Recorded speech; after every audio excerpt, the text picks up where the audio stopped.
Bonjour à tous, bienvenue dans ce podcast. Je m'appelle Julien, j'ai 26 ans. Dans ce podcast, je vais vous parler de développement personnel mêlé aux thématiques actuelles liées à la protection de l'environnement et d'écologie. C'est parti.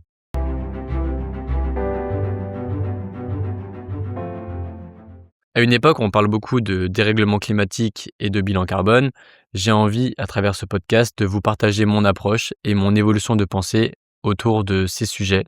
J'aimerais aussi revenir sur mon enfance pour savoir un peu comment cette sensibilité chez moi est née et surtout d'essayer de démêler les incohérences et les contradictions qui me confrontent au décalage entre mes valeurs et mes actes. Pour ce premier épisode, j'ai envie finalement de commencer sans détour en me confrontant directement à mes contradictions. Finalement, la question que je me pose est simple. Ne serais-je pas hypocrite en me pensant écolo ? Cette réflexion est venue milieu 2025, fin 2025, un moment qui correspondait à la fin de mon master et à mon début d'aventure en Australie. C'est un moment où j'ai commencé à remettre en question pas mal d'aspects de ma vie et à regarder plus honnêtement la personne que je suis et celle que je veux être. Et pendant longtemps, c'est marrant parce que je disais à mon entourage que j'avais des valeurs éco-responsables et même sans le dire, je pensais que mes actes parlaient d'eux-mêmes. Je me souviens même avoir blâmé de temps en temps certains proches parce qu'ils prenaient la voiture pour des petits trajets, parce qu'ils jetaient de la nourriture, parce qu'ils mangeaient trop de viande, parce qu'ils pensaient pas prendre, des vêtements d'occasion, parce qu'ils laissaient tourner le moteur de la voiture, parce qu'ils laissaient l'eau couler ou l'électricité allumée. Et dans ma tête, j'étais agacé et je leur disais: «Mais les gars, pourquoi vous faites pas mieux? Pourquoi vous faites pas ci? Pourquoi vous faites pas ça? En fait, ça vous coûte rien de le faire. Alors pourquoi vous ne le faites pas?» Car en fait, à l'époque, je concevais pas qu'ils faisaient pas ces petits gestes que moi je fais et qui me coûtaient rien de le faire, en fait. Parce que je trouvais pas ça contraignant ni compliqué de le faire. Et puis en fait, avec le recul, une question m'est venue: qui suis-je finalement pour dire ça? Est-ce que moi-même je suis légitime de critiquer? Est-ce que je suis moi-même irréprochable? Parce que dans le fond, c'est facile de faire des remarques écolo à 2 balles. Mais est-ce que mes actes reflètent vraiment les valeurs que je prétends avoir? Pour l'instant, je vais mettre de côté le débat de l'impact réel des petits gestes sur le climat. Ça fera l'objet certainement d'un autre épisode. Mais en tout cas, après ce constat, je me suis posé une question simple. Qu'est-ce que je fais concrètement au quotidien qui n'est pas aligné avec les valeurs que je pense avoir? Et là, du coup, j'ai commencé à faire une liste de tout ce que je faisais dans mon quotidien, dans ma vie, qui n'était pas écolo. Et ça a un peu piqué. Parce que des exemples, il y en avait.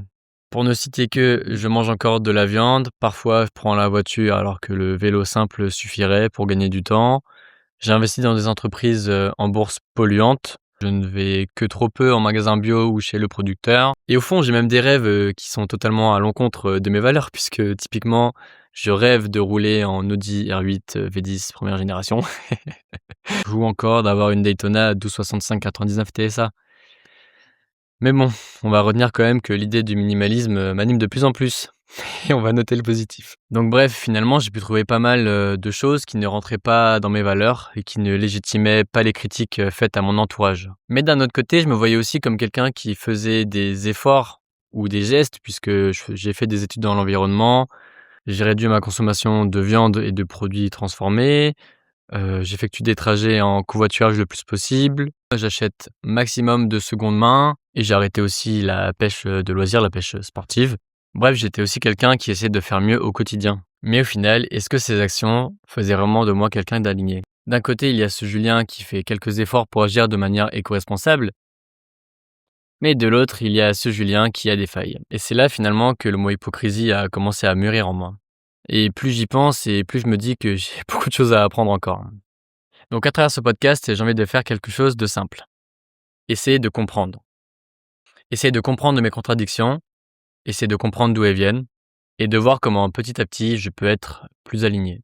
Pas de devenir parfait, mais au moins d'être honnête avec moi-même.